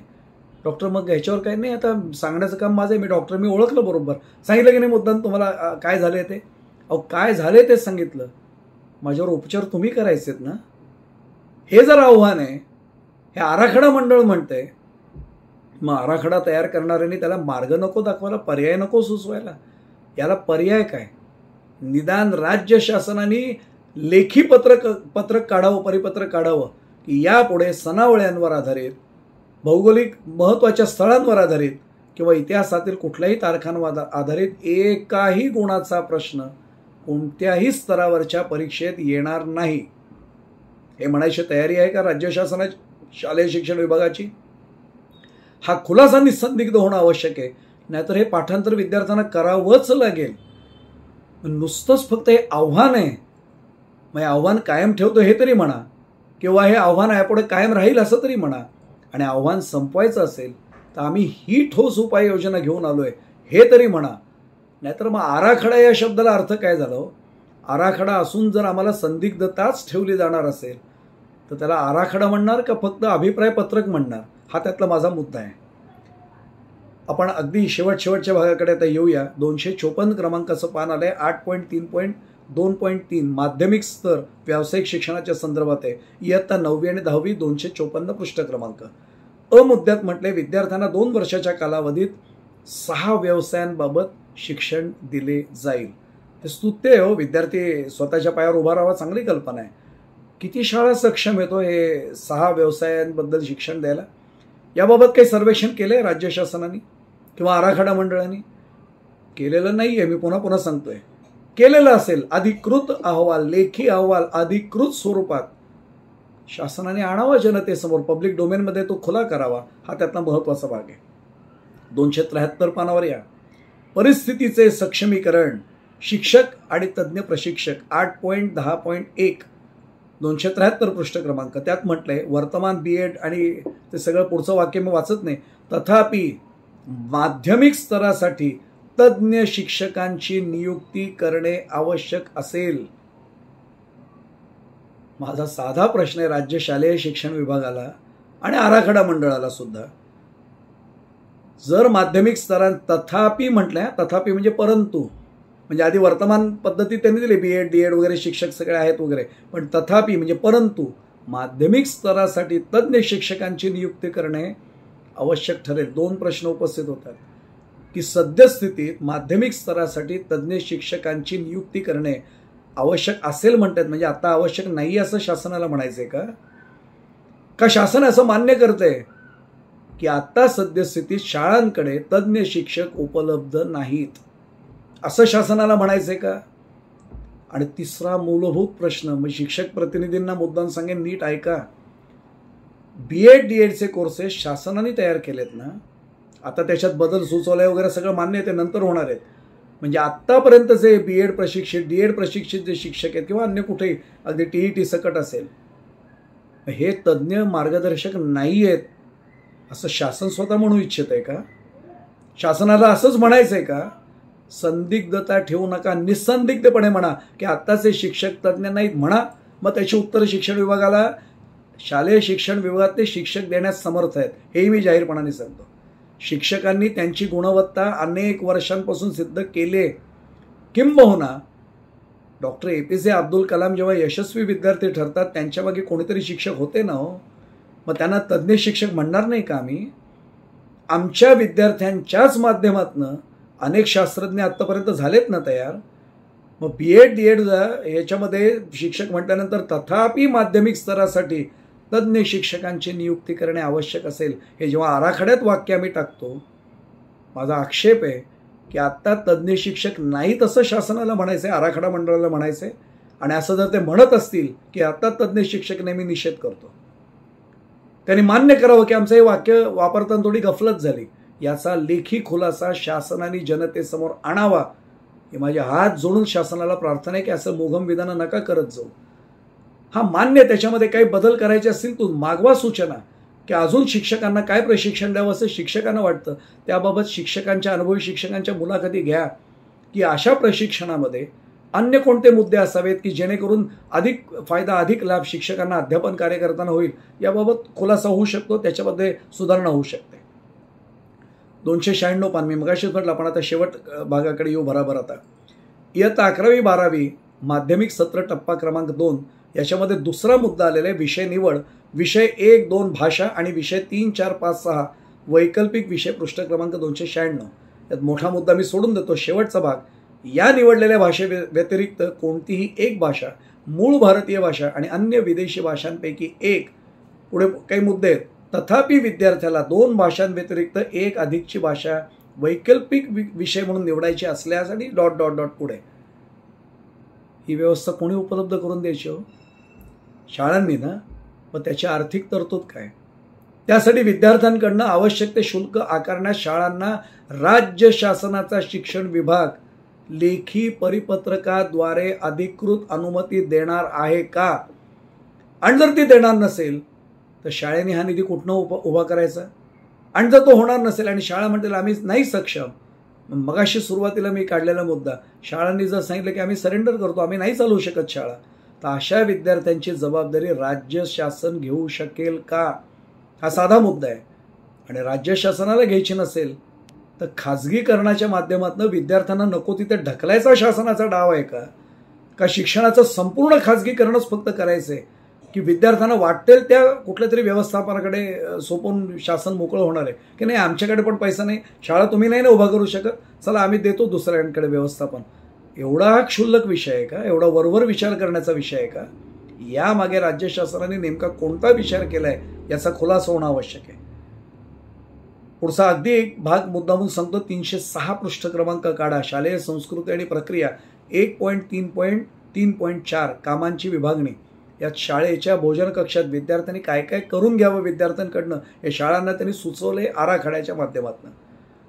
शाळेमध्ये भोजन कक्ष असावा आणि तो असला पाहिजे. आता हे जर असंच्या असं वेळापत्रक जबरदस्तीने थोपवलं गेलं, म्हणजे हरकती माझ्यासारख्याने नोंदवून सुद्धा त्याची जर दखल घेणार नसेल शासन, आणि जर भोजन कक्ष असलाच पाहिजे, कारण 8:30 ते 4:45 विद्यार्थी बसणारे वाढत्या वयाचे विद्यार्थी विद्यार्थिनी आहेत, भोजनाची व्यवस्था तर झाली पाहिजे. आणि जर असंच्या असं हे थोपवलं जाणार असेल तर या भोजन कक्षाच्या उभारणीसाठी राज्यातल्या किती शाळा आज सक्षम आहेत? कुठलंही सर्वेक्षण नाही आहे हो. केलं असेल, माझी जाहीर मागणी आहे, शासनाने याचा लेखी अहवाल सादर करावा. आणा जनतेसमोर. मगासपासून मी शब्द सांगतो, आणा पब्लिक डोमेनमध्ये. अनेक शाळा भोजन कक्ष काय आवश्यक त्या सुविधा देण्यासाठी सुद्धा त्यांच्याकडे निधी नाही आहे. मग ही जबाबदारी कोणी आणायची, कोणी करायची? त्याही महत्त्वाचा भाग की विद्यार्थ्यांच्याकडनंही व्यवस्था करायची. उद्या एखाद्याच्या हातावर भोजन कक्षात त्याला सवय लागावी हो, हेतू खूप चांगला आहे हो. एखादा उकळत्या तेलाचा थेंब त्याच्या अंगावर उडाला, संबंधित मुख्याध्यापक, संबंधित तो शिक्षक यांनी स्टेटमेंट्स देत बसायचे, तेच काम त्यांचं उरणार आहे का? किती साधा भाग आमच्या जर हा लक्षात येणार नसेल की हे शैक्षणिक काम म्हणायचं आणि देताना मात्र अशैक्षणिक स्वरूपाचं काम, आणि त्या शाळेतल्या शिक्षकाच्या डोक्यावर कायम टांगती तलवार राहणार असेल, जबाबदारी कोणाची? आणि माझं तर माननीय शालेय शिक्षण मंत्र्यांना मी पुन्हा पुन्हा सांगतोय, माझे खूप मोठ्या अपेक्षा आपल्याकडून आहेत. माझा साधा प्रश्न आहे, व्यावहारिक विचार करा हो. भोजन कक्ष असं गृहीत धरा की काही शाळांनी केली ती पण तरतूद. उद्या जर शिक्षण विभागाचा एखादा अधिकारी आतमध्ये गेला, दाखवा तुमचा भोजन कक्ष. बरं, भाषा अशीच असते बरं का. मी फार सन्माननीय अपवाद आहेत ना, अशा शिक्षण अधिकाऱ्यांना माझे हात जोडून प्रार्थना आहे की आपण नका मनाला लावून घेऊ. आपल्याला नमस्कार आहे, माझा दंडवत आहे आपल्याला.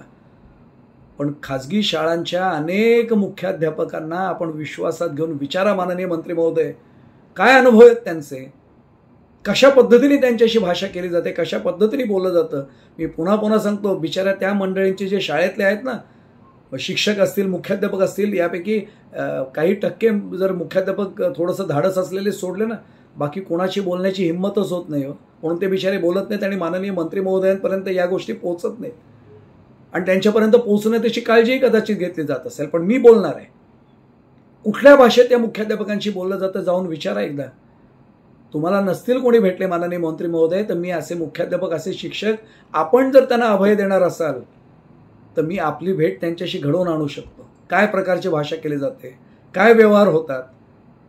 आणि त्याच्या पलीकडे जाऊन सांगतो, उद्या जर एखादा कोणी अधिकारी आला, दाखवा तुमचा भोजन कक्ष, पातेली कुठे ठेवलेत, ही पातेली पुरतात का, हे अशी ठेवलेत का, इथे ठेवलेत का, या प्रकारचे प्रश्न मुख्याध्यापक आणि शिक्षकांनी ते उत्तर देत बसायची का शाळेचा शैक्षणिक दर्जा उंचावण्यासाठी प्रयत्न करायचे, त्यासाठी सगळी शक्ती पणाला लावायची?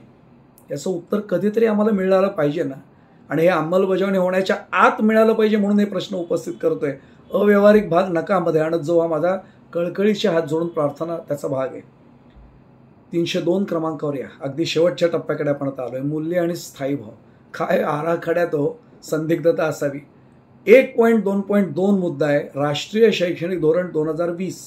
मुळात मी पुन्हा सांगतो, माननीय पंतप्रधानांचं, डॉक्टर के कस्तुरीरंगन यांचं मी अभिनंदन करेन, त्यांना मी धन्यवाद देईन.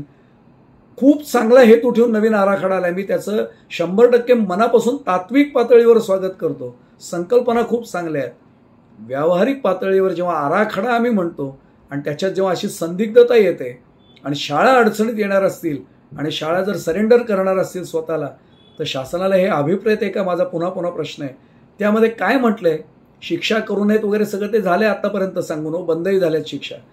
पण त्यात एक वाक्य आलंय, माझा राज्य आराखडा मंडळातल्या प्रत्येकाला आणि माननीय संचालकांना, माननीय मंत्री महोदयांना हात जोडून प्रार्थनेचा भाग आहे की त्यांनी वाक्य परत वाचून त्याचा अर्थ शोधावा. शालेय नियमाचे उल्लंघन केल्यास शांतता आधारित समाजाचा सराव विद्यार्थ्यांना द्यावा. काय मोघम वाक्य हो, शांतता आधारित समाजाचा सराव, एवढंच म्हटलंय. उपाय काय दिलाय, शांतता आधारित समाजाचा सराव, नियमाचं उल्लंघन केल्यावर. आराखडा म्हटलेत ना आपण, आराखड्यात स्पष्टता नको, पूर्ण खुलासा असणं आवश्यक आहे. असली वाक्य वापरून काहीतरी तत्व फक्त मांडल्याचा आपण एक प्रयत्न जर करणार असू, माझा तीव्र आक्षेप आहे. आराखडा म्हटल्यावर निसंदिग्धता असलीच पाहिजे, हा माझा मागणीचा भाग आहे. आणि शेवटचा मुद्दा, शैक्षणिक आणि प्रशासकीय व्यवस्थांची भूमिका 3.8 मुद्दा आहे, शेवटचा मुद्दा आहे. 325 पानावर हा मुद्दा आलाय. पहिला मुद्दा सगळा मोठा आहे, मी शेवटचा सांगतोय.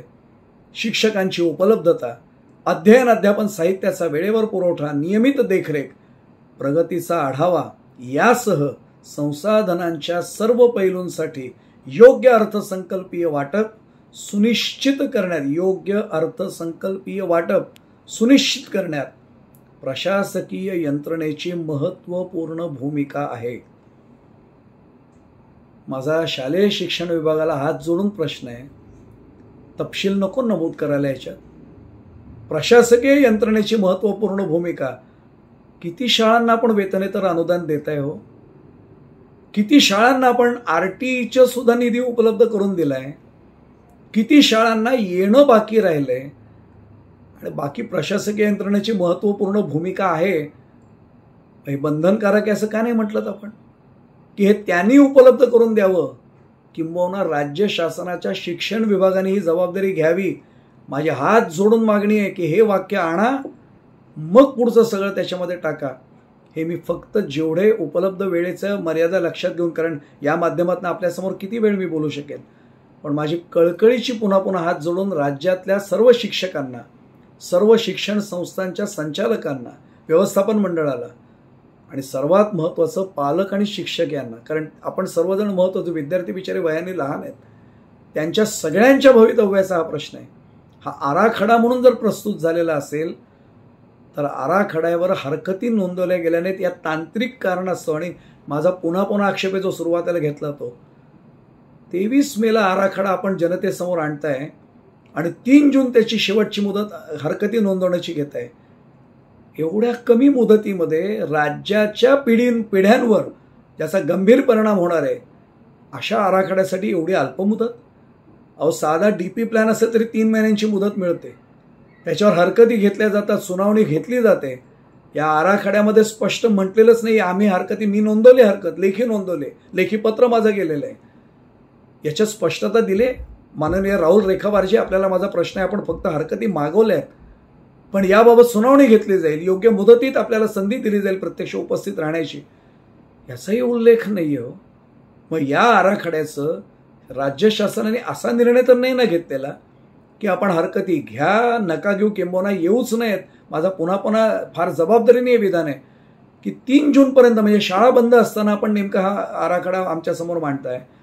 ज्याला शिक्षक अंधारात आहेत, पालक अंधारात आहेत, त्याच वेळात तुम्ही एवढ्याशा अल्पमुदतीत पिढ्या घडवणारा आराखडा, आक्षेपच न येतील अशी व्यवस्था करून काय मांडायचं ठरवलंय का? माझी कळकळीची माननीय मंत्री महोदय, पुन्हा पुन्हा मी 8व्या 9व्यांदा वाक्य वापरत असेन, आपल्याकडनं तरी माझ्या खूप मोठ्या अपेक्षा आहेत. ही मुदत वाढवून द्या.